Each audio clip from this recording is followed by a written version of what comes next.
来看台湾自来水公司公告讲，今仔开始，新北市、桃园市、台中市、云林县、嘉义县、台南市、有高雄市的部分地区，配合换供线顶工程会停水，也是减压。部分所在爱等53点钟后才会送水。台南市都有将近32万户停水，有袂少店家拢受到影响。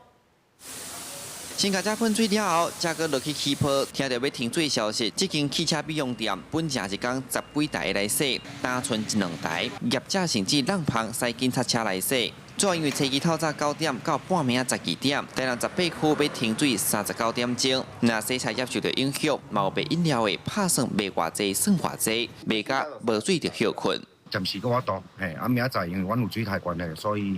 明仔载就唔知啊，就这个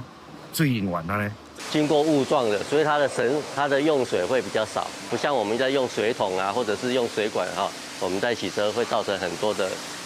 水的浪费。用完的话，就是可能就是以休息，那或者是以做室内的车子内部的整理。这回台南大停水，主要因为台湾自来水公司要进行稳定供水甲强化供水轮转工程。那停水范围上大是东区将近40里，这阵人口上济是大地理活动中心，外口设临时供水站，公所嘛推高车衫中岛过后会进入高峰。取水的状况，民众非常的有踊跃或是有排队的情形，我们也会随时的联系我们的自来水公司能够随时机动的过来把水补足。 咱这个里会使讲旧部落跟新社区的结合所以人口数又很多所以很积极固定很积极在协调会当来遮下这个加水站，大家人